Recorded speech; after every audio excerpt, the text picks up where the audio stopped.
इस बीच बड़ी खबर आ रही है। आपको बता दें कि ईरानी वजीर खारजा ने सऊदी अरब समेत 6 ममालिक के वज़राए खारजा से राब्ता किया है। जी हां, बड़ी खबर आपको बता दें कि अब ईरान दरअसल पूरी मजबूती के साथ मैदान में उतर रहा है। अब जो जंगबंदी है इसका फायदा एक तरफ ईरान भी उठा रहा है, क्योंकि जो माहिरीन हैं और एक्सपर्ट्स हैं वो मानते हैं कि इस जंगबंदी का फायदा दरअसल अमेरिका और इजराइल को होगा। अमेरिका और इजराइल असरे नौ एक बार फिर से तैयार होंगे, उनकी तैयारियां मजबूत होंगी और पूरी मजबूती के साथ वो ईरान पर फिर हमला करेंगे। लेकिन इस बीच आप देखिए कि इजराइल और अमेरिका की तरह ईरान भी खामोश नहीं बैठा है, बल्कि ईरान भी लगातार हरकत में है। ईरान की जो लीडरशिप है वो लगातार हरकत में है। चाहे ईरान के वजीर खारजा की बात करें, चाहे अमेरिका पाकिस्तान का दौरा हो या फिर रूस का दौरा हो या इससे पहले ओमान का दौरा हो। और अब जो बड़ी खबर आ रही है कि ईरानी वजीर खारजा ने सऊदी अरब समेत 6 ममालिक के वज़राए खारजा से राब्ता किया है, यानी इजराइल और अमेरिका को घेरने के लिए और अपने हक में माहौल बनाने के लिए ईरानी वजीर खारजा अब्बास अराक्ची ने सऊदी अरब, मिस्र, टर्की, कतर, इराक और आज़रबाईजान के वज़राए खारजा से टेलीफोन पर राब्ता किया है।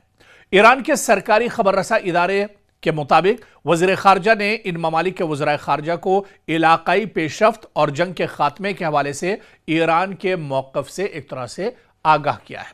अब्बास अराक्ची ने यूरोपीय यूनियन के खारजा उमूर और सलामती पॉलिसी की नुमाइंदा से भी इलाकाई सूरत हाल पर तबादला ख्याल किया है। तो ईरान भी दरअसल अब खामोश नहीं बैठा है, या ईरान भी सिर्फ वक्त का इंतजार नहीं कर रहा है, बल्कि ईरान भी जान रहा है कि यह वक्त गनीमत है और इस वक्त ज्यादा से ज्यादा ममालिक से राब्ते किया जाए, ज्यादा से ज्यादा ममालिक को अपने हक में एक तरह से जोड़ा जाए। और जंग को लेकर अमेरिका जो प्रोपेगेंडा कर रहा है, इजराइल जो प्रोपेगेंडा कर रहा है, जो गलत बयानी का दरअसल इस्तेमाल कर रहे हैं अमेरिका और इजराइल, उसकी पोल दरअसल दुनिया के सामने खोली जाए। इसी वजह से अब्बास अराक्ची लगातार राब्ता कर रहे हैं, जो ममालिक है उनसे लगातार राब्ता कर रहे हैं। और आपको याद होगा जिस तरह से मैंने बताया कि इससे पहले अब्बास अराक्ची पाकिस्तान से लगातार राब्ते में बने हुए हैं। पाकिस्तान क्योंकि सालिस का किरदार भी अदा कर रहा है ईरान और अमेरिका के दरमियान, ऐसे में पाकिस्तान बहुत अहम हो जाता है और वो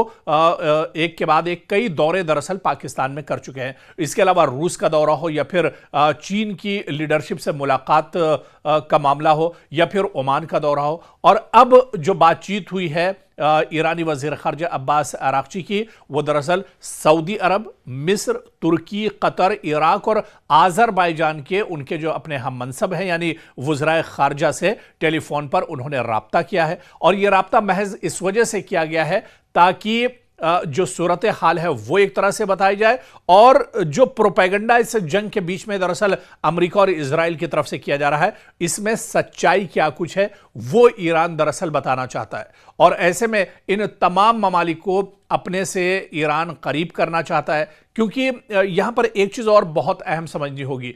अमेरिका के डर की वजह से भी कई ममालिक दरअसल ईरान के राब्ते में नहीं है, जो ईरान से बातचीत भी करना चाहते हैं, लेकिन एक डर कहीं ना कहीं अमेरिका का इन ममालिक पर था, मशरिक़ वुस्ता के अंदर था। लेकिन अब वो डर दरअसल धीरे धीरे निकल रहा है। चाहे आप कतर की बात कर लीजिए, कतर ने सबसे पहले यह कदम उठाया था कि अमेरिका को ताक पर रखकर, अमेरिका का जो सुपर पावर और जो उसकी चौधराहट है उसे ताक पर रखकर उसने कहा था कि हम अपने एयरबेस अमेरिका को ईरान पर हमला करने के लिए इस्तेमाल नहीं होने देंगे।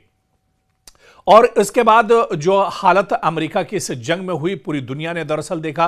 पूरी दुनिया में अमेरिका की दरअसल एक तरह से पोल खुल गई और जो सच्चाई है कि ढोल के अंदर पोल अमेरिका की, वो दरअसल दुनिया के सामने आ गई। ऐसे में ईरान अब इस जंगबंदी के बीच में जो वक्त मिला है इसका फायदा उठा रहा है। ईरान की जो लीडरशिप है, ईरान के जो वजीर खारजा हैं, वो लगातार जो पड़ोसी ममालिक हैं या इसके अलावा मशरिक़ वुस्ता के जो अहम ममालिक हैं उनके साथ वो राब्ते में है, ताकि अमेरिका और इजराइल की जो सच्चाई है इस जंग में, उनकी जो मंशा है, उनका जो प्रोपेगेंडा है, वो दरअसल इन तमाम ममालिक के सामने रखा जाए और सच्चाई दुनिया के सामने आनी चाहिए। तो ऐसे में ईरानी वजीर खारजा अब्बास अराक्ची का यह कदम काफी अहम माना जा रहा है। और ऐसे में ईरान लगातार सऊदी अरब, मिस्र, तुर्की, कतर, इराक और आज़रबाईजान के करीब भी एक तरह से आता जा रहा है। और इन ममालिक अगर साथ मशरिक़ वस्ता में ईरान को मिल जाता है तो ईरान की मजबूती कहीं ना कहीं और ज्यादा बढ़ेगी और ईरान मैदान पर भी एक तरह से खुलकर आ सकेगा और ईरान